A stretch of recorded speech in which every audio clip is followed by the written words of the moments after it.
오늘 저는 창세기 45장 3절로 8절의 말씀을 가지고 크게 한번 따라하겠습니다. 믿음의 승리자 요셉. 믿음의 승리자 요셉 이란 제목으로 은혜의 말씀을 나누고자 합니다. 믿음으로 산다는 것은 보이지 않는 것을 바라보고 나가는 거예요. 믿음으로 산다는 것은 눈에 보이지 않는 것을 있는 것처럼 바라보고 하나님의 꿈을 가지고 환경에 도전해서 승리를 이루는 삶을 말합니다. 이에 대해서 히브리서 기자는 히브리서 11장 1절로 2절에 함께 합독합니다. 시작. 믿음은 바라는 것들의 실상이요 보이지 않는 것들의 증거니 선진들이 이로써 증거를 얻었느니라. 아멘. 믿음의 선배들은 보이지 않는 미래를 믿음으로 있는 것처럼 바라보고요 환경에 도전해서 믿음의 승리를 이루며 살았다, 이렇게 증언하고 있습니다. 오늘 본문의 요셉은 고난 가운데서도 믿음의 승리를 이룬 영적인 모델이죠. 우리 역시 어떠한 상황 가운데서도 요셉의 신앙을 본받아서 여러분 꿈을 믿음으로 이루어 가시기를 예수님의 이름으로 축원합니다. 그러면 믿음의 승리자 요셉의 신앙은 어떤 믿음이었을까요? 첫째로 요셉은 하나님의 관점으로 자신의 모든 삶을 바라보는 믿음의 사람이었다, 이렇게 증언을 하고 있어요. 요셉이 믿음의 승리를 이룰 수 있었던 것은 자신을 종으로 팔았던 형들에 대하여 미워하지 않았고요 하나님의 섭리와 관점으로 자신의 모든 삶의 과정들을 바라봤고 그의 꿈을 믿음으로 이루어 승리를 이룬 자다, 이렇게 소개를 하고 있어요. 당시에 팔레스타인 지역에 큰 흉년이 들어서 어려울 때에 애굽에 곡식이 있다는 소식을 듣고 요셉의 형들이 곡식을 구하러 애굽에 왔을 때 그들은 놀라 자빠집니다. 왜냐하면 그들이 팔았던 요셉이 애굽의 총리가 되어 온 나라를 통치하고 있었던 것이죠. 그때 요셉이 두려웠던 그들을 향해서 이렇게 말합니다. 창세기 45장 5절 시작. 당신들이 나를 이곳에 팔았다고 해서 근심하지 마소서, 한탄하지 마소서. 하나님의 생명을 구원하시려고 나를 당신들보다 먼저 보내셨나이다. 아멘. 이렇게 그들을 이루었다라고 이야기를 해요. 사실은 요셉이 이렇게 형들을 이루하고 또 당신들보다 나를 먼저 이곳에 보내 당신들의 생명을 보존하고 당신들의 가문을 복되게 하고 이 모든 과정에서 이 하나님이 이렇게 하심에 대하여 이렇게 고백을 하고 있어요. 당신들이 나를 판 것이 아니라 하나님의 계획 속에 당신들이 도구로 쓰임받은 것입니다. 그리고 더 중요한 게 청소년 때 내가 꿈꾸었던 이 모든 것을 하나님이 이 과정을 통해서 이루게 하셨습니다라고 하는 고백을 하고 있는 것을 보게 되죠. 여러분, 신앙의 삶은 꿈꾸는 것이, 비전을 품은 것이 이루어지는 것을 말합니다. 믿으시면 아멘. 다시 말해서 꿈이 있어야만이 그 꿈이 여러분의 신앙을 승리로 이끌어가는 것이죠. 그래서 성경에 보니까 꿈이 없는 백성은 망한다고 말씀하고 있고 꿈이 없는 사람의 미래는 아무것도 기대할 수가 없고 꿈이 없는 사람은 하나님의 역사를 기대할 수가 없음에 대해서 이야기를 하고 있어요. 여러분, 요셉이 어느 날 꿈을 꿔요. 이 꿈을 꾸는데 이런 꿈입니다. 들에서 일을 하는데 갑자기 형들의 곡식단이 일어서더니 자기의 곡식단에 절을 하는 꿈이었어요. 이것을 형들에게 기쁘게 고백합니다. 이 꿈을 들었던 형들이 이렇게 이야기하는데 창세기 37장 8절, 이 말씀은 정말 중요합니다. 함께 합독해요. 시작. 그의 형들이 그에게 이르되 내가 참으로 우리 왕이 되겠느냐, 참으로 우리를 다스리게 되겠느냐 하고 그의 꿈과 그의 말로 말미암아 그를 더욱 미워하더니라고 증언을 하고 있어요. 요셉아, 너는 우리의 동생이거든. 꿈 같은 이야기 하지 마. 네가 꿈꾸어도 절대 그것은 이루어지지 않아. 그런데 현재 요셉이 꿈꾸었던 꿈이 이루어져서 형들을 다스리고 있다는 것이죠. 다음 날 다른 꿈을 꾸게 되는데 해와 달과 열한별이 자기에게 절하는 꿈을 꾸고 이 꿈을 또한 자랑스럽게 형들과 그의 부모에게 이야기를 하게 됩니다. 자, 이때 그들의 반응은 이렇습니다. 창세기 37장 10절로 11절, 이것 역시 중요합니다. 시작. 그가 그의 꿈을 아버지와 형들에게 말하며 아버지가 그를 꾸짖고 그에게 이르되 내가 꾼 꿈이 무엇이냐? 나와 내 어머니와 내 형들이 참으로 가서 땅에 엎드려 내게 절하겠느냐? 그의 형들은 시기하되 그의 아버지는 그 말을 간직해 두었더라고 기록하고 있습니다. 자, 요셉과 그 아버지와 그 요셉의 아버지와 그 형들의 반응은 요셉의 꿈을 무시하는 모습이, 꿈 같은 이야기 하지 마. 어떻게 동생으로서 네가 형들을 다스릴 수가 있어? 어떻게 너희 앞에 아버지와 어머니와 형들이 무릎을 꿇을 수 있겠어? 라고 무시했죠. 그러나 그 꿈이 이루어져서 지금 현재 형들이 요셉 앞에 무릎을 꿇고 있는 모습입니다.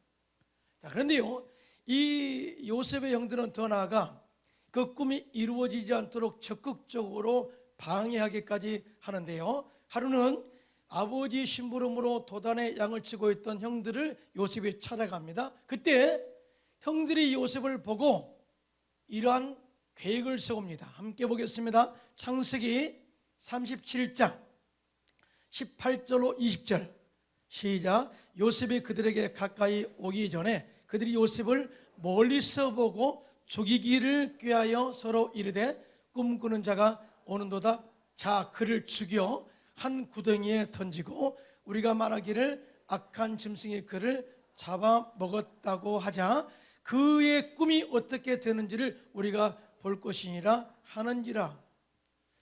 여러분, 형들이 요셉을 많이 미워했죠. 사실은 그 미움이 형제 어떤 이 관계 때문에 미워한 게 아니에요. 정말 어린 이 요셉이, 청소년 요셉이 꿈을 꿨다고, 그것도 우리를 지배하는 꿈을 꿨다고 이렇게 꿈 같은 이야기를 하는 것이 못마땅한 거예요.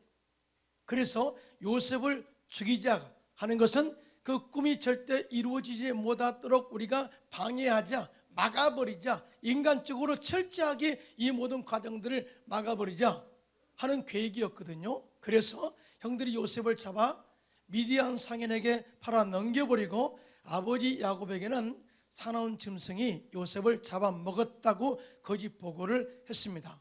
자, 이 정도 있으면 요셉의 생애는 끝이라고 형들은 생각했을 것입니다. 그런데 요셉은 이 과정에서 하나님이 함께 하심으로 자신의 꿈을 이루어가고 있음을 믿었다는 것이죠. 여러분 믿으시면 아멘 하시기 바랍니다. 왜냐하면 그의 과정에서 요셉이 형들에 대한 반응을 보면 알아요. 한 번도 요셉이 형들에 대해서 원망하거나 미워했거나 불평했거나 원수를 갖겠다고 하는 그런 언어가 기록되지 않았어요.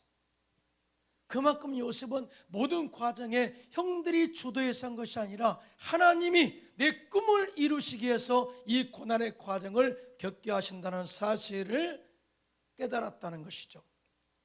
미디안 상인에게 팔려간 요셉은 애굽의 시대장 보디발의 집에 종으로 들어가게 됩니다. 그곳에서 요셉은 성실하게 일을 하게 되었을 때 하나님이 요셉과 함께 하심으로 그가 형통한 자가 되었다라고 증언하는데, 창세기 39장 2절로 3절 중요한 말씀이에요. 함께 합독합니다. 시작. 야훼께서 요셉과 함께 하심으로 그가 형통한 자가 되어 그의 주인 애굽 사람의 집에 있으니 그의 주인이 야훼께서 그와 함께 하심을 보며 또 야훼께서 그의 범사에 형통하게 하심을 보았다라고 증언을 하고 있어요. 요셉이 보디발의 집에 들어가서 하나님을 경외했을 때 하나님이 요셉과 함께 하심으로 형통하게 하시고 요셉을 통해서 그 가정에 은혜가, 복이, 형통이 임하게 하셨다. 사랑하는 성도 여러분, 복 있는 사람이, 하나님이 함께 하시는 사람이 가는 곳에는 형통의 열매가 있을 줄로 믿습니다. 들이 가면 들이 복을 받고 가정에 가면 가정의 복을 받고, 아멘. 언제까지 안 하랍니까? 여러분, 사업장에 가면 사업장이 복을 받고 여러분의 직장에 가면 직장의 복을 받는 축복의 통로가 되시기를 예수님의 이름으로 축원합니다. 그런데 이렇게 하나님의 형통의 복을 받고 있던 요셉에게 어느 날 고난이 다가옵니다. 이 보디발의 아내가 요셉이 너무나 마음에 들었던 거죠. 그래서 요셉과 동침하기를 요청합니다. 그것도 매일 날마다 아무도 보이지 않는 가운데서 치근득거리며 나와 동침하다고 유혹합니다. 그때 요셉이 하나님을 경외함으로 이 모든 동침의 유혹을 물리칩니다. 이것 때문에 결국 화근이 되어 억울한 누명을 쓰고 감옥에 들어가게 되는데, 그곳에서도 하나님께서 요셉과 함께 하심으로 요셉의 모든 삶을 형통케 하셨다 증언하는데요, 창세기 39장 21절로 23절 시작. 야훼께서 요셉과 함께 하시고 그에게 인자를 더하사 간수장에게 은혜를 받게 하시며, 간수장이 옥중 제수를 다 요셉의 손에 맡김으로 그 재반 사물을 요셉이 처리하고, 간수장은 그의 손에 맡긴 것을 무엇이든지 살펴보지 아니하였으니 이는 야훼께서 요셉과 함께 하심이라. 야훼께서 그를 범사에 형통하게 하셨더라고 증언을 하고 있습니다. 사는 성도 여러분, 정말 인생에 살아갈 때 고난이 다가올 때가 있을 거예요. 그럴 때 이 고난 때문에 원망 불평하지 마시고 이 과정을 통해서 여러분의 꿈이 이루어져 가고 있다는 사실을 믿으시기를 예수님의 이름으로 축원합니다. 이 고난을 통해서 여러분 형통케 하시는 하나님의 은혜를 체험하게 할 줄로 확실히 믿습니다. 그래서 믿음의 승리는 하나님이 함께 하시는 능력으로 꿈을 이루어가는 것이고 환경을 이겨 승리하는 과정이다라는 것을 이야기하고 있어요. 여러분, 느헤미야가 하나님께 기도합니다. 하나님, 제가 들어보니까 예루살렘 성벽이 무너지고 초토화되어서 이 예루살렘 성벽이 재건돼야 되겠습니다. 그런데 환경적으로 볼 때 도저히 이룰 수 없습니다. 그래서 저를 보내주시옵소서 간절히 기도하자 하나님의 선한 손이 도우심으로 당시에 파사 왕국의 왕 아닥사스다 왕의 마음을 움직여서 느헤미야가 예루살렘으로 돌아가게 합니다. 이 모든 과정이 하나님의 은혜에서 순탄하게 진행됩니다.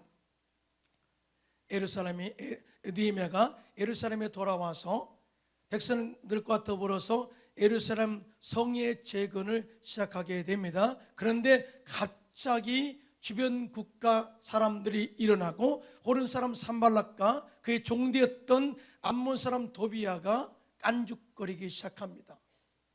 어떻게 이 엄청난 일을 하루아침에 이루려고 하느냐?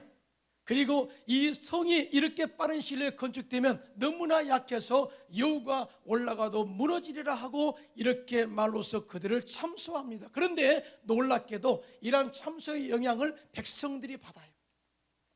그러면서 그들은 낙심하게 됩니다. 힘이 빠졌다고 고백합니다. 우리는 흙을 나를 힘이 없다고 그렇게 고백하면서 그들이 일하는 모든 삶을 중단하고 맙니다. 그리고 두려움까지 다가오게 됩니다. 우리가 알지 못하는 시간에 적들이 우리에게 쳐들어와서 우리 처자와 자식들을 죽이게 될 것이다 라고 두려워 떨기까지 했습니다. 여러분, 이 상황이라면 어떻게 성벽 재건을 이어갈 수 있겠어요? 아무 일도 안 되는 거죠. 그때 느헤미야가 일어섭니다. 그리고 귀족들과 민장들, 백성의 장들을 향하여, 그리고 남은 백성들을 향하여 이렇게 외칩니다. 너희는 그들을 두려워하지 말고 크고 두려우신 하나님 주를 기억하라. 할렐루야. 느헤미야서 4장 14절입니다. 시작. 내가 돌아온 후에 일어나서 귀족들과 민장들과 남은 백성에게 말하기를 너희는 그들을 두려워 말고 지극히 크시고 두려우신 주를 기억하고 너희의 형제와 자녀와 아내와 집을 위하여 싸우라 하였느니라. 아멘. 너희는 절대 우리를 향하여 참수하고 깐죽거리고 이를 방해하는 암몬 사람과 이 주변의 사마리아 사람들을 절대로 보지 말고 여러분의 시선을 전능하신 하나님께 돌리시길 바랍니다 하고 권면을 해요. 다시 말해서 그들 위에 역사하시는 전능하신 크고 놀라우신 하나님을 바라보라. 이렇게 그들의 시선이 하나님께 향하는 순간 그들의 마음에 믿음이 생겨나게 됩니다.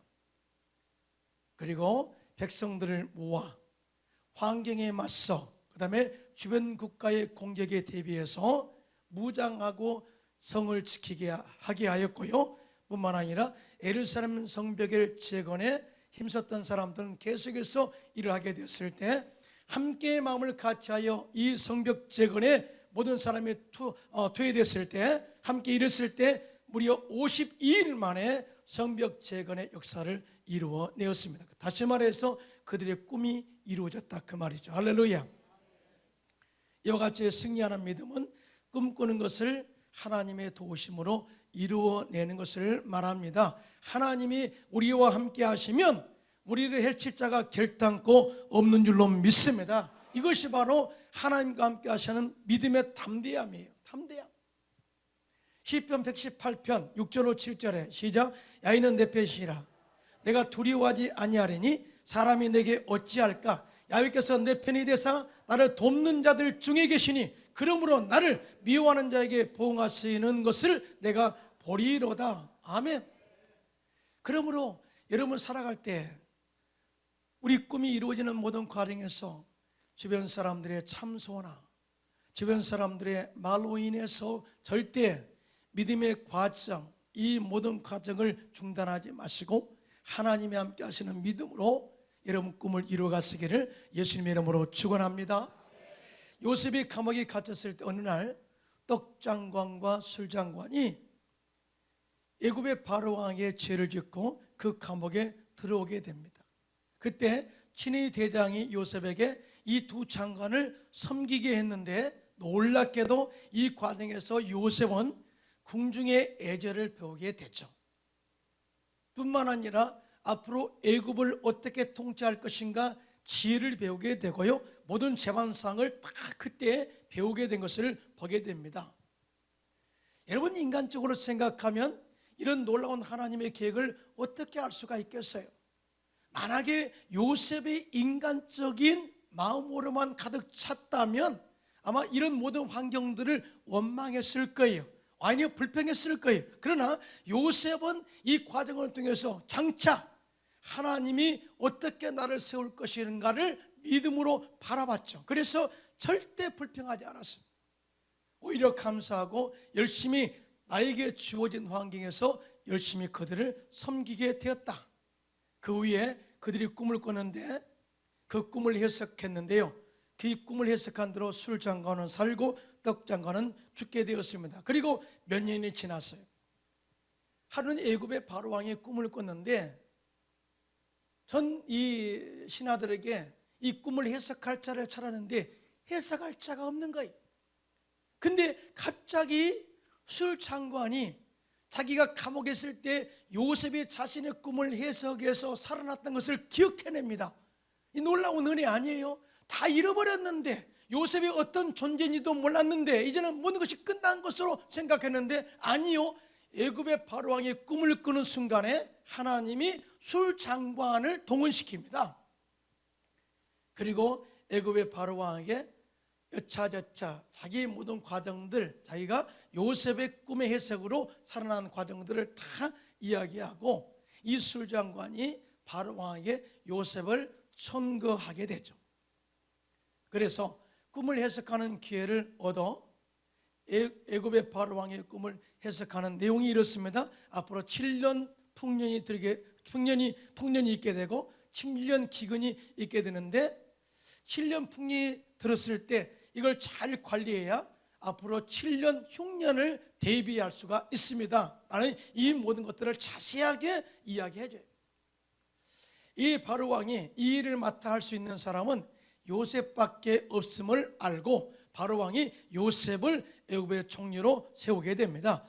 애굽의 총리가 된 요셉은 7년 풍년 때에 거둬들인 수확물을 잘 관리해서 7년 기근 동안에 잘 지날 수 있도록 대비하는 지혜로운 지도자가 되게 된 것이죠. 자, 그때 바로 애굽의 식량이 있다는 소식을 듣고 요셉의 형들이 식량을 구하러 애굽에 온 거예요.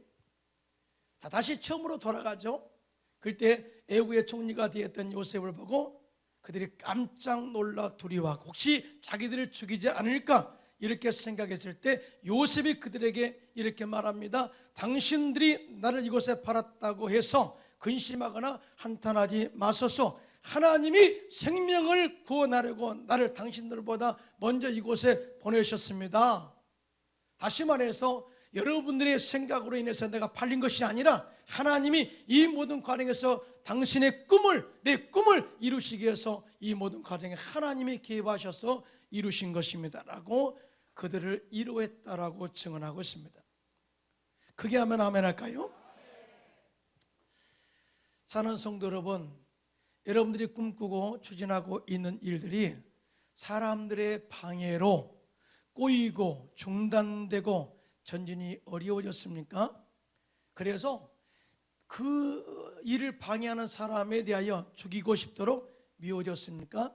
그렇다면 여기서 잠깐 인간의 생각을 멈추시기 바랍니다. 그리고 절대 인간적으로 이것을 처리하려고 하지 마시고 하나님의 관점으로 여러분의 삶을 좀 관찰해 보시기를 예수님 이름으로 부탁합니다.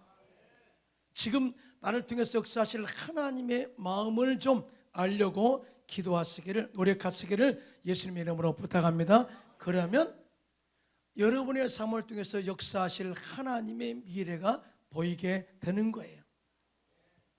현재가 고난이다, 어렵다, 힘들다, 참소한다, 모든 것이 막혔다, 안 되는 것이 아니라 그 가운데 하나님이 돕고 있다는 이 믿음, 이 믿음을 붙잡고 있다면 하나님이 개입하셔서 여러분의 삶을 믿음의 승리를 이루게 할 것이고 복되게 할 것이고 여러분들을 멋지게 사용할 줄로 믿습니다.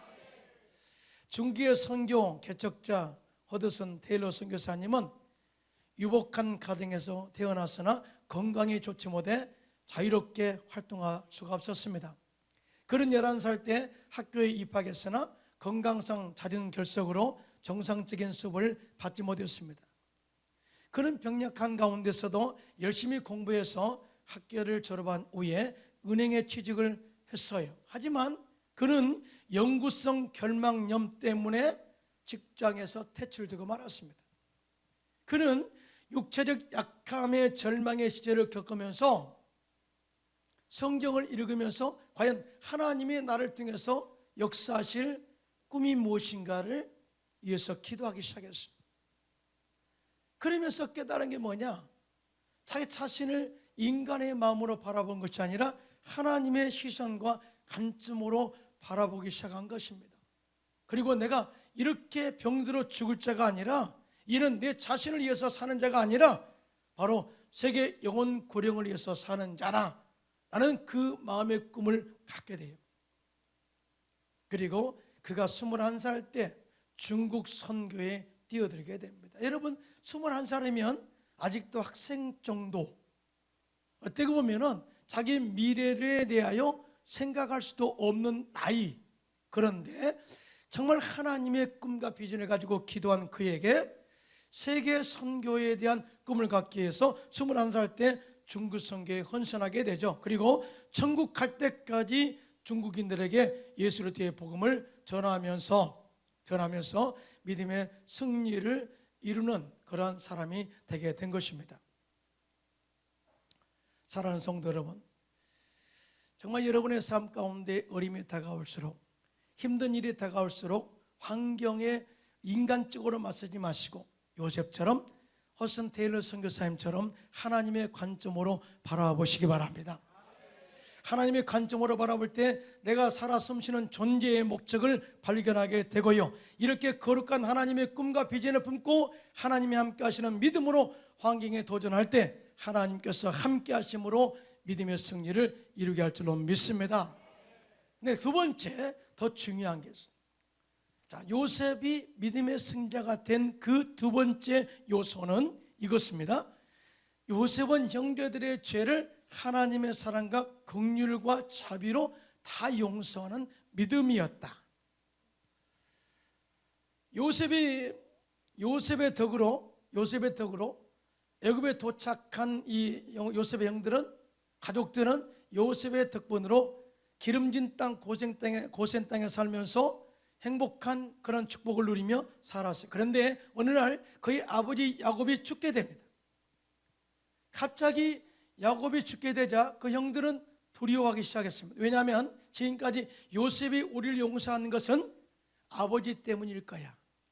이제 아버지 야곱이 죽었으니 이제 요셉이 우리에 대해서 원수를 갚게 될 거야, 죽일 것이야 라고 생각하고 그들이 다시 요셉 앞에 무릎을 꿇고 지난날의 잘못을 용서해달라고 요청합니다. 그때 요셉이 울었다고 그랬습니다.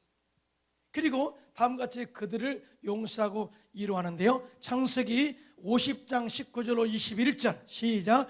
요셉이 그들에게 이르되 두려워하지 마소서, 내가 하나님을 대신하리이까 당신들은 나를 헤아려 하였으나 하나님은 그것을 선으로 바꾸사 오늘과 같이 많은 백성의 생명을 구원하게 하시려 하셨나니 당신들은 두려워하지 마소서, 내가 당신들과 당신들의 자녀를 기리리다 하고 그들을 간곡한 말로 위로하였더라. 아멘.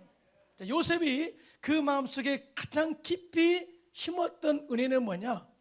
당신들은 나를 팔아서 못되게 했지만 하나님은 이 모든 일을 선으로 바꾸셨다는 거예요.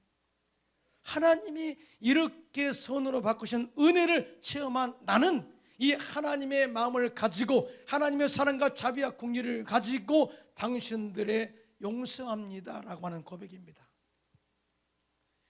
여러분, 용서라는 것은 다 모든 것을 내려놓는 것을 말해요.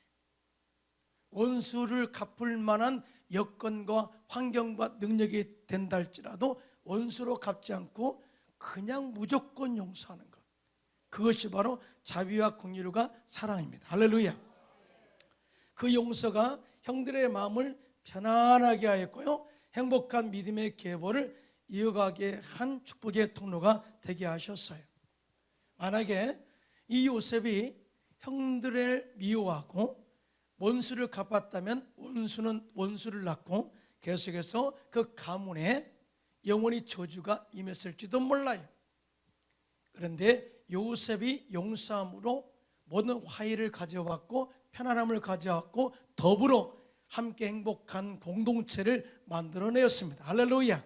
이렇게 형들을 용서한 요셉을 그의 아버지 야곱이 이렇게 축복합니다. 창세기 49장 22절로 25절 시작. 요셉은 무성한 가지 곧 샘 곁에 무성한 가지라 그 가지가 담을 넘었도다. 활 쏘는 자가 그를 학대하며 적개심을 가지고 그를 쏘았으나 요셉의 활은 도리어 굳세며 그의 팔은 힘이 있으니 이는 야곱의 젖는 자 이스라엘의 반석인 목자의 손을 힘입음이라. 내 아버지의 하나님께로 말미암나니 그가 너를 도우실 것이요 전능자로 말미암나니 그가 내게 복을 주실 것이라. 위로 하늘의 복과 아래로 깊은 샘의 복과 젖먹이는 복과 대복이로다 라고 엄청난 축복을 선포하게 됩니다. 그리고 이 선포대로 요셉의 가문은 영원히 하나님의 복을 받는 가문이 되었습니다. 할렐루야. 여러분, 우리가 신앙생활하면 잘 된다고 많이 홍보를 해요. 그렇죠? 영보. 그러나 여러분, 여기서 절대적으로 우리가 한번 다시 생각해 볼 축복을 한번 생각해 봐야 돼요. 우리는 과연 예수 믿으면 재물의 복을 받고 잘 된다, 이것만이 복일까요? 아니고요, 우리가 예수 믿으면 잘 되는 것은 따라오는 축복입니다. 믿으시면 하면. 우리 영혼이 잘 되면 범사가 잘 되고 강건한 축복이 따라오는 것은 당연한 것이다. 당연한 것이다. 그런데 이 축복이 우리 가문에 흐르도록 하는 것은 온전한 축복이다. 할렐루야. 다시 말해서 화해를 온전히 이루어, 형제들 간의 화해를 이루어, 부모님과 자녀 간의 화해를 이루어, 이웃과의 화해를 이루어, 원수들과의 화해를 이루어 저주가 끊어지게 하고 또 기도의 줄이 막히지 않게 하여 주시고 기도의 문이 열려 하나님의 응답 역사가 일어나게 되고 이런 하나님이 도우시는 가문이 되어 하나님의 은혜가 충만한 축복이 가문에 영원히 흐르게 하는 것이 진짜 축복임을 믿으시면 손들고 아멘 하시기 바랍니다. 요셉은 이 믿음의 승리, 온전한 승리를 이룬 사람이. 그래서 멋지잖아요. 멋지잖아요. 여러분, 예수님이 이 땅에 화목제물로 오셨습니다. 십자가의 죽으심으로 하나님과 원수되었던 탐을 하시고 하나님께 나아갈 길과 은혜를 우리에게 주신 거예요. 에베소서 2장 16절로 18절입니다. 시작. 또 십자가로 이 둘을 한 몸으로 하나님과 화목하게 하려 하심이라. 원수된 것을 십자가로 소멸하시고 또 오셔서 먼데 있는 너희에게 평안을 전하시고 가까운 데 있는 자들에게 평안을 전하셨으니 이는 그로 말미암아 우리 둘이 한 성령 안에서 아버지께 나아감을 얻게 하려 하심이라. 아멘. 사랑하는 성도 여러분, 하나님의 사랑은 조건 없는 사랑이에요. 크게 아멘 합시다. 우리가 아직 죄인 되었을 때, 우리가 아직 경건하지 않을 때, 우리가 아직 원수 되었을 때, 연약할 때 하나님이 찾아오셔서 우리를 용서하시고 하나님의 자녀 삼아주시고 하나님의 약속된 복을 받게 하시고 이제는 우리가 화목제물이 되어 화목자가 되어 예수 그리스도를 전하는 화목한 자가 되어서 온 가정이 복받기를 원하고 있습니다. 믿으시면 아멘. 이런 은혜를 위해서 우리를 선택했다는 거죠. 그런데요, 내가 여러분 화해하세요, 용서하세요 라고 하는 진짜 이유가 바로 여기에 있는데요, 이것은 다른 사람에게도 복이 있지만 사실은 용서와 화해는 나를 위해서 있는 거예요. 나를 위해서. 들어보세요. 악성 빈혈로 고생한 한 자매가 있었습니다. 담당 의사가 무려 반년이나 정성 들여 치료했지만 치료 효과가 전혀 나타나지 않았어요. 그런데 어느 날 그 자매가 악성 빈혈 중증 환자라고는 믿을 수 없는 이 건강한 얼굴과 혈색을 하고 나타난 거예요. 사람 그잖아요. 얼굴 보면 이 사람이 건강하다 다 보이잖아요. 그래서 의사가 궁금한 나머지 즉시 그 환자의 혈액을 채취해서 검사해 보았습니다. 그 결과 그 자매의 혈액 건강 상태가 지극히 정상이고요, 건강한 상태로 나타났어요. 그리고 이 악성 빈혈 이 증세도 다 사라져 버렸어요. 놀란 의사가 환자에게 물었습니다. 어떻게 된 일이냐고. 도대체 어떻게 되었어요? 그러자 환자가 말하기를 이런 고백을 합니다. 제가 한없이 미워하고 죽이고 싶도록 증오하던 사람을 며칠 전에 다 용서해 주었습니다. 내가 정말 그 사람 때문에 내가 너무나 마음이 괴로웠고 힘들어서 죽이고 싶었어요. 증오했어요. 저주했어요. 그런데 내가 예수 그리스도의 이름으로 다 용서했습니다. 그런데 놀랍게도 바로 그때부터 내 기분이 좋아졌고 삶에 긍정적인 희망이 생겨나게 되었고요, 놀랍게도 나에게 힘이 생겨났습니다라는 고백이었어요. 그러니까 용서와 화해라는 것은 상대편도 자유하게 하지만 화목을 이루는 축복의 통로가 되지만 중요한 것은 내가 나를 살리는 통로가 되는 거예요. 믿으시면 아멘 하시고, 나를 건강하게 형통하게 하는다는 사실을 절대 믿으시고요, 우리 역시 요셉처럼 하나님의 꿈을 꾸고 하나님의 관점으로 나의 모든 삶을 바라보고 남을 용서함으로 더불어 믿음의 승리를 이루어가는 축복의 통로가 되시기를 예수님의 이름으로 축원합니다.